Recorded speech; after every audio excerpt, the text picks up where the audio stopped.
Welcome back, everybody, for another edition of the podcast. We are now inside the 25.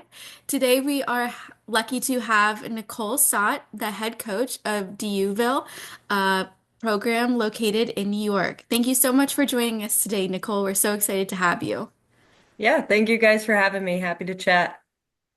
All right, so we're gonna jump in with this is a very interesting section of questions called background, new program, and you because I didn't know what to call it. So we're gonna jump kind of back into your interview process for the job. What made you interested in applying to coach a brand new program? Yeah, so it was mostly the D2 aspect that really invited me. I had coached at Frostburg previously, like during their transition from D3 to D2. So during that time, I kind of got to see the best of both worlds of, D3 and D2.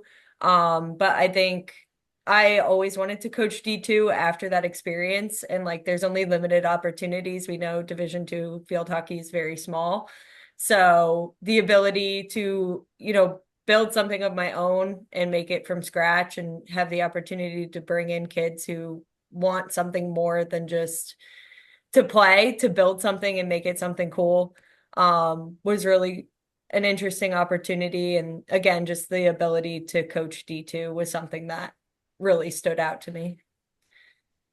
So, kind of building off of that, you were an assistant coach at Frostburg when it transitioned D3 to D2. How do you think that experience helped you with building this program?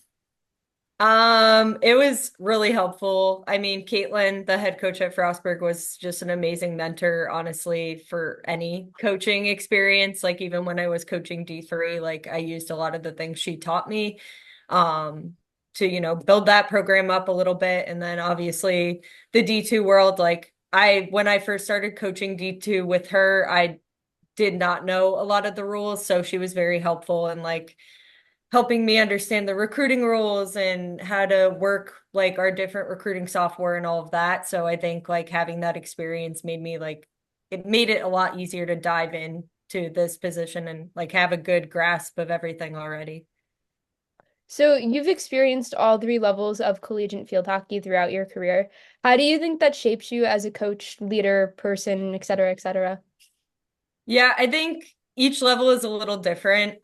Personally, I do love D2. I think it's like the perfect balance of student and athlete. Like you get to still compete at a high level. Like we see some of these D2 programs like ESU, Kutztown, all the PSAC schools really, you know, every year after year just going and winning national championships and competing for national championships. So there is still like the ability to be really, really competitive in Division 2, but you also do get to have a life outside of your sport. And I think like that is something that's a little different than Division 1, where, field hockey is your life and you practice over 20 hours a week sometimes. So I think like there is like a good balance at this level. And, D3 is more focused on like the person. So I think having that experience like really kind of highlighted like relationships in my coaching experience for me. So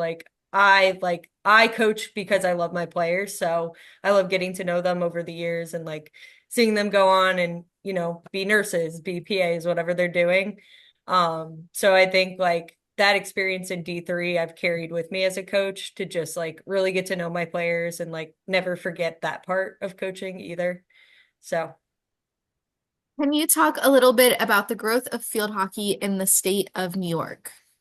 yeah, so it's definitely exciting. I mean, I grew up in Pennsylvania, which is like the field hockey capital of the world. So, I think here they are starting younger. It seems like in Pennsylvania, like I'm pretty sure there were like 6-year-olds with field hockey sticks in their hands growing up. So, I didn't start that young personally, but I think like it is good to see here they are starting them young. I know like there are a couple club teams in the area. We have the Hurricanes, we have Stampede, we have the Blizzards. So like we have growth of club in the area, which are promoting those like opportunities for the younger players to start young and see what the sport is all about and like try it. And then I think that helps them develop. Obviously, the older they get, if they're starting that young, they're bound to be good by the time they're in high school. So I think it is really cool to see just like the clubs kind of taking the initiative with that and like really pushing for younger kids to start trying and getting the sport out there as a whole. All right, so now we're going to transition more into like this current team. So, can you first kind of talk about the composure of your team? I know we had you had a bunch of freshmen this year, but you also had some upperclassmen, especially Kelsey Robertson, who was just so much fun to watch this season. Yeah. Yeah, Kels was definitely a lot of fun to watch. Um, it was a challenge at first. I'll be honest, like that first home opener, we do what's called Saints for Saints at DUville.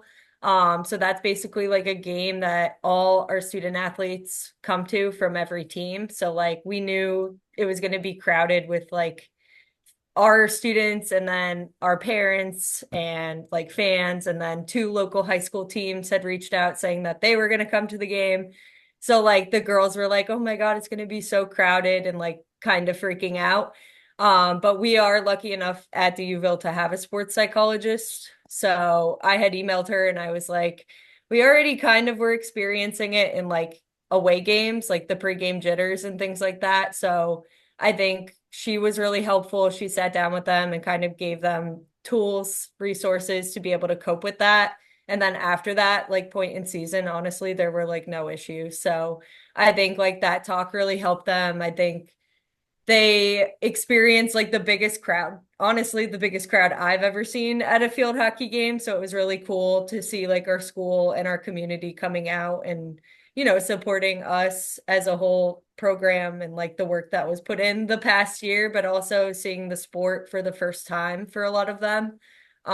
So I think again, they were nervous Nellies at first for sure, but I think over the season, like they've kind of seen it as a challenge that can fire them up. Like I think they've risen to the occasion multiple times when they were nervous and kind of used the nerves as like fire. So definitely seen growth, which is good. So this season, the weather has been like super unusually warm, but since you guys are located in upstate New York, do you um think there will be any barriers that other teams might not face?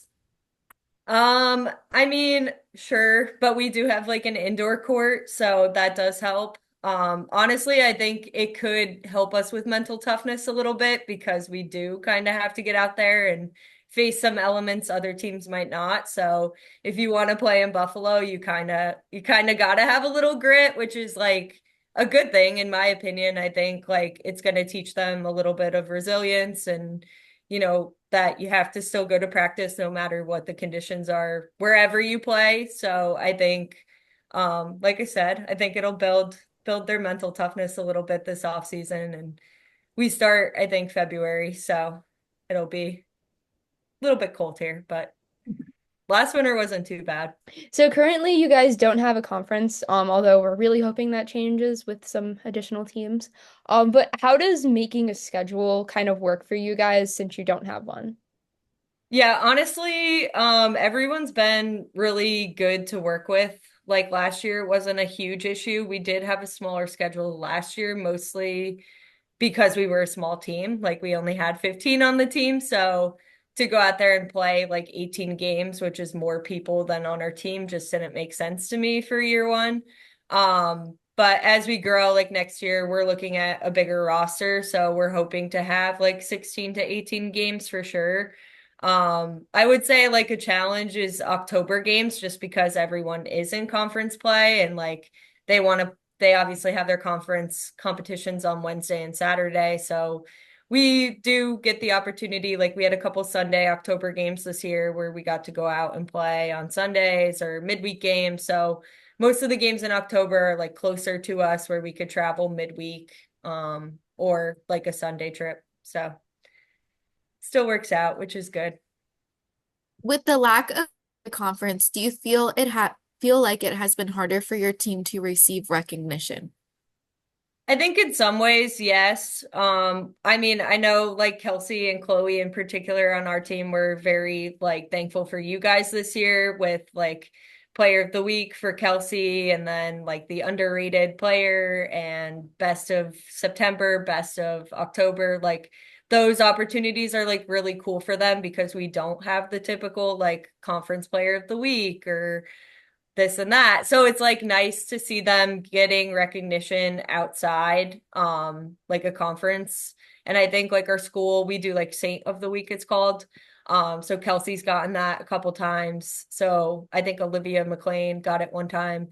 So it is good to see like them getting recognition somehow because I'd rather that than none at all, obviously. But as a coach, you always want more. So, I mean, I think, it wouldn't hurt to have more recognition. I try to like promote them on social media as much as I possibly can, um, but yeah, I think they're good at motivating themselves, which helps. So they recognize like their strengths and weaknesses, oftentimes more so their weaknesses, but I think it's good that you guys do what you do because it really like helped the morale this season. So Speaking about morale, so you guys got scheduled as quite a few senior nights towards the end of the season.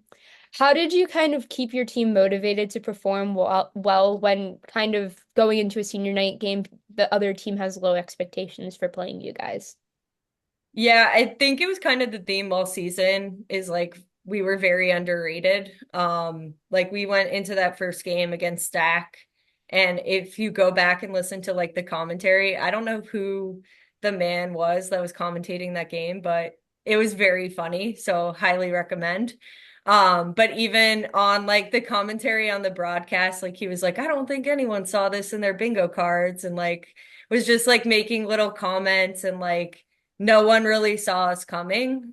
So I think for like the senior games that were scheduled like way ahead of our season opener and like those first couple games being wins for us, um, I think they used it as fire that like people doubted us and like used that underdog mentality really to like motivate them. And I know like I kind of fired them up with it a couple times for sure of like they don't think you're good. They think this is an easy win. And I think they really bought into that and wanted to show what we had. And we went out there a couple times, and I think even against our Mansfield game, even though we lost, like people were definitely surprised. We hung with Mansfield like 1-0 at the half. So I think it really ultimately just came down to like legs at the end of the game because they had double our roster. So talent was definitely we had a lot to go around this year. But yeah, we definitely used the underdog as a firing up tool this year.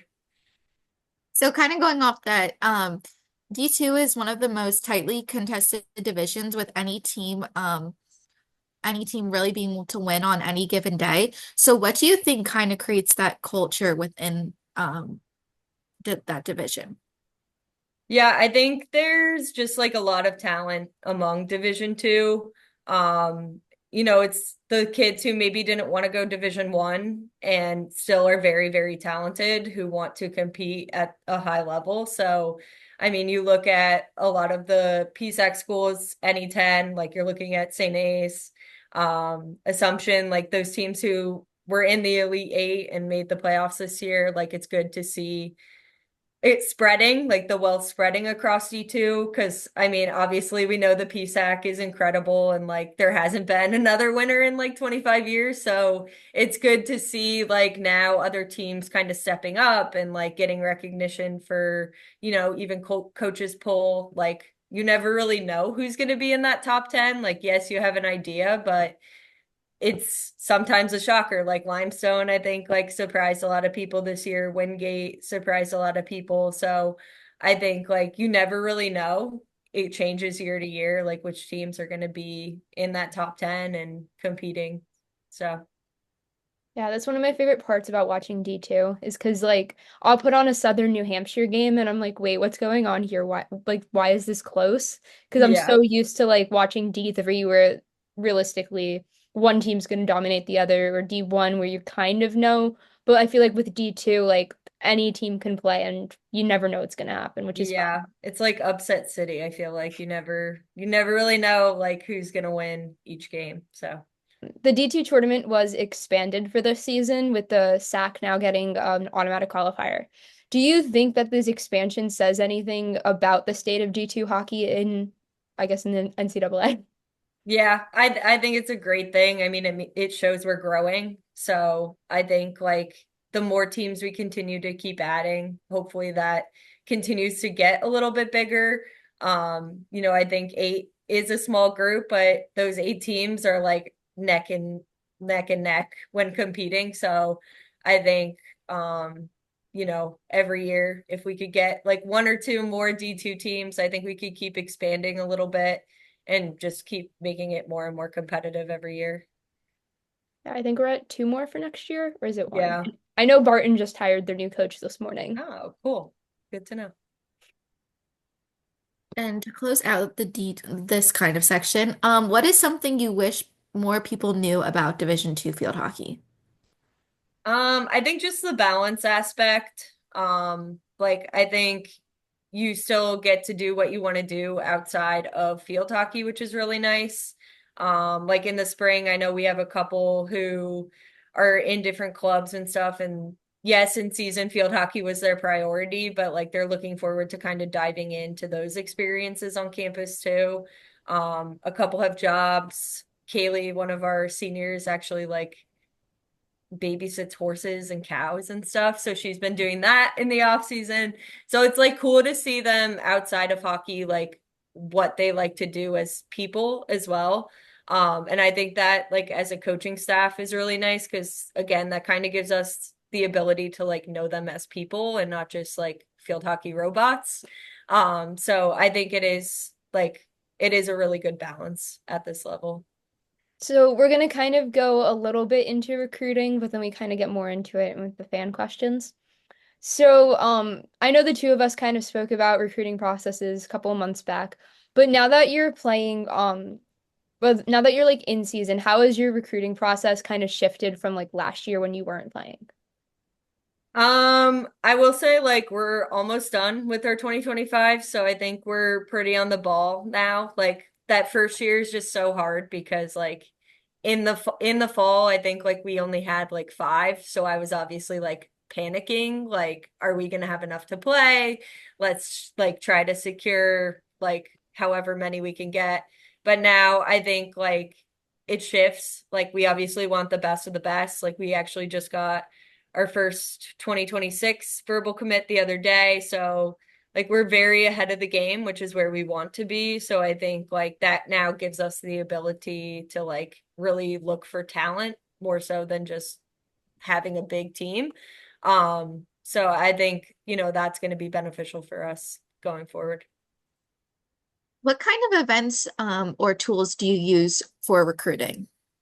So for tournaments, like I attend all the big ones. So like Shooting Star, I'll be at next weekend. That's crazy. I'll be at Winterscape. I'll be at Shooting Star Easter. So all the big ones really. And then for like apps and stuff, I use Field Level a lot. And then I do check Team It Up. I like to see like the stats and how like our top recruits are doing. So that's definitely been helpful. And then other than that, like NCSA. So pretty much the basic ones. All right, so we're gonna kind of wrap up our questions with this one, which was obviously originally written when this interview was supposed to be like 2 weeks ago. Okay, But we're filming this on a Tuesday, and this video should go up the day before the NCAA finals for D2. Um, gotcha. so do you have any predictions on what's gonna happen? Who do you think's winning? I don't know. It's always like very tight. So, I mean, I would say I'm a little biased. My old athletic director from my previous school was at ESU. So, I'm rooting for ESU. I think it's close to home for me and like Sandy's built a great program, so I would say ESU. But Shippensburg, I don't know, they've been killing it. So it's like so hard to pick, honestly. There's so many good teams in the tournament this year. So now we have our fan questions. So our first one is Lexi asks, how was your first season and was there anything unexpected that happened during the season? Um, our first season was really good. I think it was definitely a unique experience for me, not having a ton of upperclassmen. So we had a lot of work to do, like right off the bat, to get everyone out of their comfort zones a little bit. They were very quiet when they first came in. Like no one wanted to talk. Honestly, they were like kind of shy, like eating around each other. And I was like, why are they not eating? It's preseason. Like I was like freaking out because I'm like, they have to eat, like they're athletes. So they were just like a little awkward at first, but after like a week, after that week of preseason being around each other, like they just immediately got out of their shells. And like I think that was like the opening like week of games and stuff really opened them up. Like preseason could be a little redundant with practice, practice, practice, condition, condition, all the same stuff over and over. So I think like once we had that first scrimmage against Allegheny and they did really well, they kind of like saw what each other was capable of and then used that as ammo for like the games moving forward. Um, anything unexpected? I'm trying to think. There was like a wedding at the one hotel we stayed at. And there were just like kids running around on scooters. So that would probably be like the craziest memory that we had. Um, but yeah, other than that, nothing really out of the norm. So Emily Damaris says hi. Um, and then she asks, what's your favorite memory as both a player and as a coach?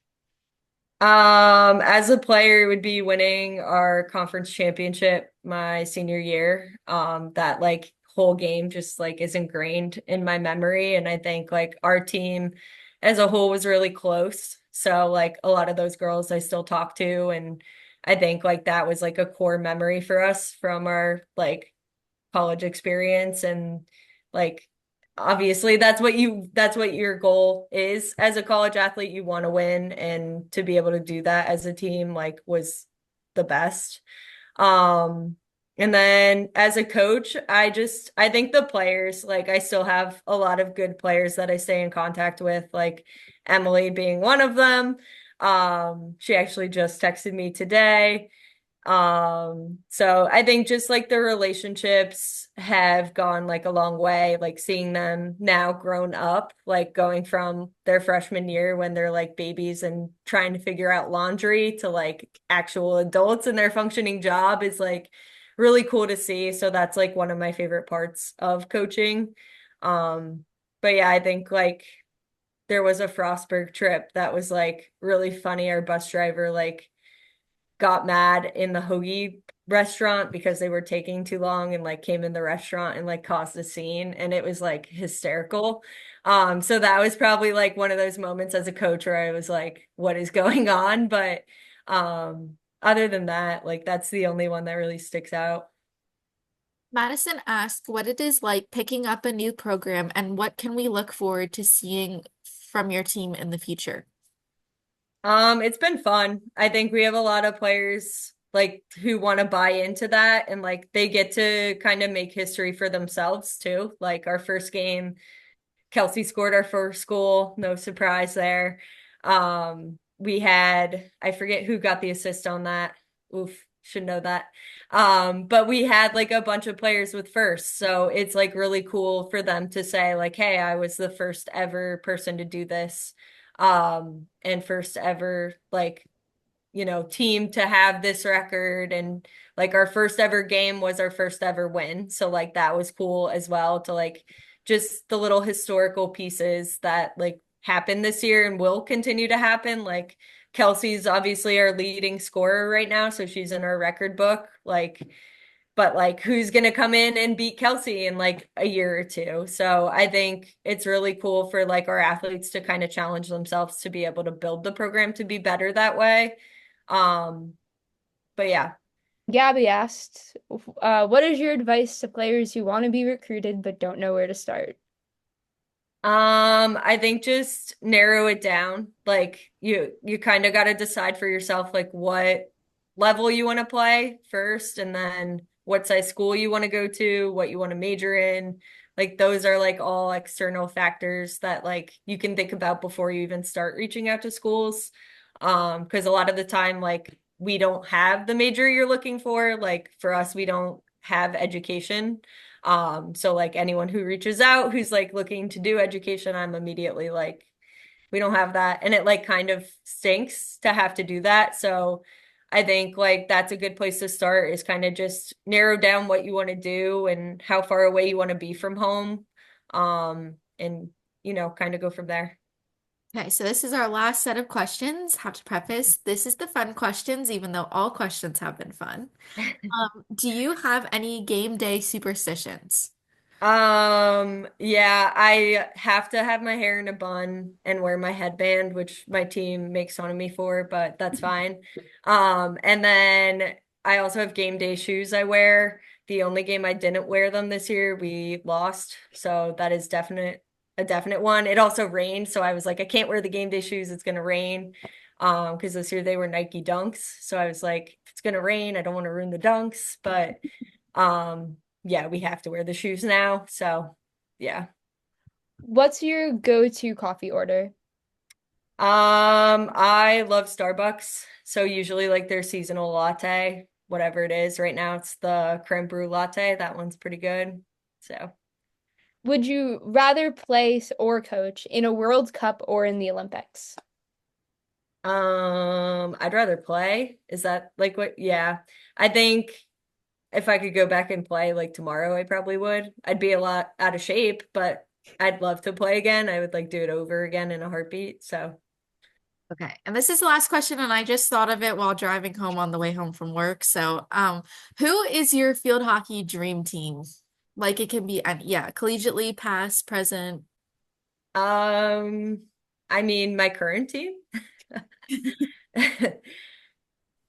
Um, I'd say, let's think. I mean, like you have to like give credit to the big D1 stars. So like Riley Heck. Um, I love Alex Wisniewski at Iowa since I did coach her a while back when I coached at SEM. She's a fifth year now. I mean, I'll give some love to D2 too. You got JD Van Gils at ESU, who's an absolute rock star.